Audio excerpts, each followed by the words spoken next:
From LinkedIn News, I'm Leah Smart, host of Everyday Better, an award-winning podcast dedicated to personal development. Join me every week for captivating stories and research to find more fulfillment in your work and personal life. Listen to Everyday Better on the LinkedIn Podcast Network, Apple Podcasts, or wherever you get your podcasts.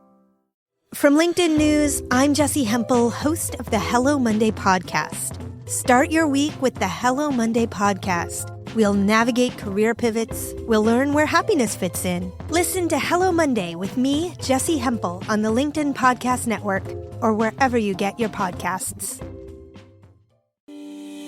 Hey everyone, and welcome to our throwback episode. In our throwback episodes, we are reintroducing you to some of our most popular episodes. This is great for new listeners who want to learn more about the work we've done in the past, and it's a great refresher if you've been a listener for a long time. Enjoy.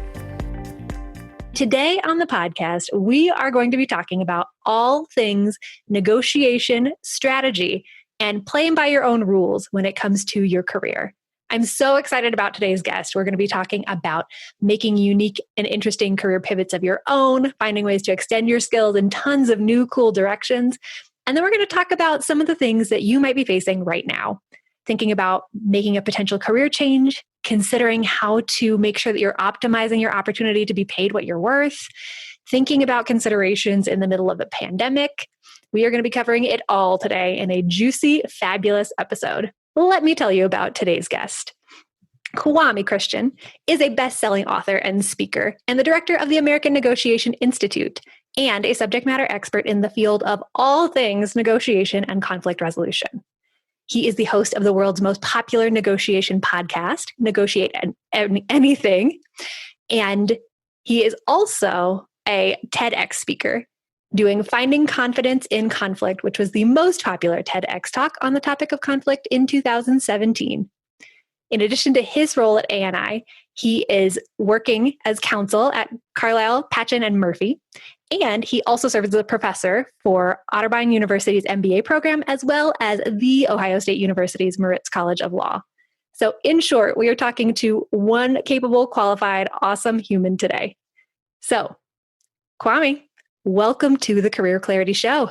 Lisa, thanks for having me. It is a delight to get to have you on today, to be dropping some knowledge for folks about thinking about strategic career pathing, thinking about how to understand what you're worth and how to get what you're worth, especially in a crazy economy like this. Definitely. Now, I would love to start people with a little bit about you and your background and your bio, because obviously you have done a lot, you've accomplished a lot.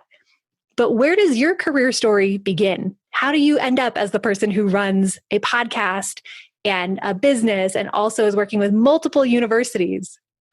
Yeah, it's a fun journey. And so I think really what it comes down to is psychology. That's where it all starts. And my desire to help people. And so once we have that understanding, everything else starts to make sense down the road. And so for me, I wanted to be a psychologist originally, either psychology or psychiatry, either one. That was the idea. And then I started to get into politics because I said, oh, well, if my goal is to help people, if I am able to understand policy and affect change through policy, then I could help more people. That just is more efficient. So let's do that. So I finished up with my psychology degree and then transitioned into law. So that's where the law degree comes from, and the Master of Public Policy. But as I went through school and started to learn more about politics, I started to realize that's not the lifestyle I want to live. So I was that guy who graduated from law school, passed the bar exam, was getting sworn in by the Supreme Court, asking himself what he wanted to be when he grew up. And so that's really where I was and how I started my career, and finding that answer has been my goal. And right now I'm very, very happy with where I am. Well, let's connect a couple of those dots between getting sworn in and where you are today, because I think that there are probably a lot of people, both in the world of being attorneys or having their JD, who felt a similar way when they graduated, but probably a lot of people who have never thought about going to law school, but who have a similar passion around helping people and understanding the way that the brain ticks, who are trying to figure out, if not this, then what? So how did you go from being the person who was getting sworn in and also having a little bit of an existential career crisis to all the different ways that you serve and support people today? Yeah. So when I was in law school, I discovered negotiation. It just fit in my schedule. So I took the class and I was really excited about it because it was the first time I saw psychology utilized in this type of way. And so I became obsessed with it. And so they had negotiation competitions and my friend and I competed in it and we won the competition at Ohio State. And that gave us the opportunity to represent the school at regionals in Ottawa, Ontario. And we won that competition as well. And then we made it to the semifinals of the American Bar Association competition in New Orleans. And so I was hooked after that. I said, no matter what I do, this needs to be a main part of it because I saw the psychology. And for me, as a recovering people pleaser, recognizing that the ability to handle yourself in a difficult conversation is a skill, not a talent, that was life-changing for me. So for me, I wanted to find a way to share that message because my motto is that the best things in life are on the other side of difficult conversations. And so for me, if I can help people to make these difficult conversations a little bit easier, we're putting them in a position for them to live their best life. I love that. Well, and I think that a lot of people who are listening will probably have a deep feeling of connection with being recovering people pleasers and trying to understand how to hold their ground and be powerful in difficult and tricky conversation. Well, let's dive into the mechanics of a difficult conversation, because I think part of that fear of making a transition into something new comes from how on earth am I going to prove my value and prove my worth to a new employer that's potentially in a brand new industry? And so when you're working with somebody and teaching them about the fundamentals of negotiation and how to get what you're worth, and they're starting from a position of saying, I don't even know where to begin. I don't even know what my assets are, what I bring to the table. What's the way that you ease somebody into starting to strategize for a conversation like that? Well, first, we need to get clarity on the goal. I don't know. I feel like clarity is an important word for you. So let's go ahead with that. So we need to get clear on what the goal is. A strategy that I like to use is the 5 why technique. And so you just ask yourself why 5 times. Usually it goes from something that's kind of surface level and materialistic to something that's really deep and personal. Getting close to that kind of deep connection will help you to be a lot more assertive when it comes to the actual conversation. And then during the conversation, we're asking for what we want very clearly, but there's a framework that we use that can make any difficult conversation easier. So this is a framework I use at work, at home, negotiating with opposing counsel, negotiating with my 4-year-old. It's all the same. And I think the clarity, the simplicity is what people really like. And it's called the compassionate curiosity framework. So I mentioned that in my TED Talk and my book, both with the title of Finding Confidence in Conflict. And so it's 3 steps. Number 1, acknowledge and validate emotions. Step 2, get curious with compassion. And step 3, joint problem solving. And so that's really it. Because really, with these difficult conversations, the biggest barrier you're going to have is emotion.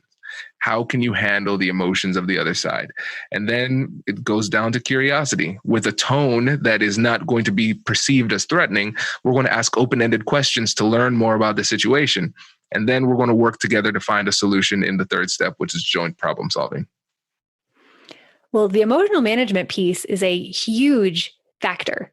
And it's arguably the linchpin that either means you're going to be able to do this successfully or it's going to go totally off the rails. But I almost feel like before we get into the compassionate curiosity framework, that we've got to start with the emotional management of oneself and the emotional almost agility, the emotional fitness training you need to go through to be in a position to be able to successfully execute on the framework. Absolutely. And Lisa, this is my favorite part of the framework because it was designed to not only help you to win the external negotiations, but also to win the internal negotiations. That's where people often don't start. They choose not to do it. They don't recognize that that's a conversation they need to have with themselves. And so you can use it as an introspective process that helps to diminish the emotional barriers that you're feeling. So again, same 3 steps, but directed internally. Acknowledge and validate your own emotions, get curious with compassion, joint problem solving. So with the first step, we're just recognizing, okay, I feel afraid. I feel afraid. Well, what is causing this fear? All right, so I'm going to dig deeply into it. Well, I'm afraid that if I ask, they might take this poorly. Well, then what might happen? Well, I'm afraid that if they take it poorly, then I might lose my position, or I might lose favor with my boss, something like that. So we're figuring those things out. And so then we can start to test those realities. Let's figure out what the worst possible thing is that could happen, and do a thought experiment to see how bad it really is. Most of the time, it's not as bad as we think it is. And then we move on to the next step, joint problem solving. This is where we're reconciling the differences between our heart and mind. What do I need emotionally to feel secure right now? What do I need substantively in order to accomplish my goals? And how can I blend these two things together so I have that clarity when I go into the actual conversation? And the thing is, a lot of times people don't do this internal work beforehand. So people say things to them and they don't know what to do or say because they haven't thought it through. And then it turns into a really awkward conversation. Your confidence diminishes and the conversation goes poorly. Brace the rudders! Raise the sails! Raise the sails! Captain, an unidentified ship is approaching. Over. Roger. Wait, is that an enterprise sales solution? Reach sales professionals, not professional sailors. With LinkedIn ads, you can target the right people by industry, job title, and more. We'll even give you a $100 credit on your next campaign. Get started today at linkedin.com/marketer. Terms and conditions apply. I love that. And one of the things that I think about is when I see that nervousness and fear come up when somebody's considering a career change and starting to apply for new jobs in a new sector. One of the biggest things that will often come up when they engage in that kind of a curious process is that they'll recognize, I'm afraid somebody's going to think that I'm an imposter because I haven't done this work before. And if you get curious about that belief and start peeling away the layers, you will either find option number one, this person is incredibly talented and capable and actually has a lot of transferable capabilities and experiences that they just hadn't been consciously thinking about and consciously valuing. So actually, they're going to be just fine, but we've helped them to surface some of the great argument points and talking points for why they're going to be a high value hire. Or option number two comes up when we dig into the imposter syndrome of actually, you've got a skill gap there. And there's a capability that this organization is going to be needing from you that they may not necessarily be willing to train you from 0 to 100 on. So it may also reveal some opportunities to do a lot of the work that here at Career Clarity we talk about as part of the phase 2 of our process of test driving your potential future direction, which could be taking a class, doing a freelance project. Kwame, like you were talking about, going and doing trainings for free just to get the experience and to generate the interest, to then be able to bridge whatever skill or capability gap there is, to then, again, be ready to walk into one of those negotiation conversations and be confident and sure, grounded to your core that you can do the work and that you're worth what you're asking for. Exactly. Yeah. And again, that's why the name of the book is Finding Confidence in Conflict, because a lot of times we're giving recipes to people who are afraid to get in the kitchen. If you don't do the internal work, it doesn't matter if you know how to have the conversation because you're just not going to do it really well. And the imposter syndrome is real. That is a real thing. And I really like the fact that you added the substantive component to it, because a lot of times people inappropriately just say, oh, it's all in your head, all in your head. Well, I mean, sometimes you just might not have the skill. You might actually be an imposter. Most of the time you're not. Most of the time it's just your brain playing games with you, and you actually have what it takes to do what you need to do. But then sometimes it's okay to recognize I have a gap. And so I'll give an example. So I remember I was talking to a friend who was teaching a sports psychology class, and he said, I don't know why they gave me this class because I know nothing about psychology. He teaches sports history. And so they're just like, oh, you can teach this too. And so he asked me about personality psychology. And I was really surprised. I didn't know much about it. It was the recognition of a bizarre kind of gap in my understanding of psychology. I said, that's very strange. I have a degree. I read books all the time. And yeah, I'm not confident in my skills when it comes to personality because for some reason, I haven't gone over that. And so this is what I did, Lisa. You'll love this. So this conversation happened in early February. And so then I was in talks with a company to do a negotiation training. And they're like, okay, what type of topic would you like us to cover? I said, I'd like to teach personality-based persuasion. And so she said, oh, that is fantastic. We'll do this. And so it was scheduled for June. And I'm like, well, there you go, Kwame. You got to figure this out. And so I started eating all of these books on personality-based psychology. And now I have a deal with LinkedIn to do a course on leading and managing different personalities. That's a core competency now. But it was because I recognized that gap and I created a sense of urgency that forced me to get a deep level of understanding in the topic so then I could perform. But again, it was actually a real gap. I was legitimately an imposter there. Okay, let's figure that out. Now I can solve it. And now we can move forward. There are two things I love about that story. Thing number one is that when you created that time-bound opportunity for yourself, you didn't come in doing something that's completely out of your wheelhouse. You used a foundation of the stuff you do know, persuasion, and then layered on a new layer to it. So it was not full throttle imposter syndrome, right? You were not showing up in the ER with scrubs on, pretending like you are a brain surgeon. This was just upping the ante on an area that you already had capability. But I love the knowing your own psychology piece of understanding that a really great way to learn this is to put yourself in a position where there's a deadline and where there's some pressure to make sure that it happens, and understanding how you perform and setting that up. Because I'm sure something that you dive into a lot and got to read a ton about in your prep for this is that different personalities respond differently to pressure, deadlines, internal expectations versus external expectations. So hacking your own psychology well enough to know what kind of incentive structure is going to get your butt in gear is an awesome strategy to use. Yeah. I'm very, very competitive and I hate being embarrassed. And that sparked both of those two things.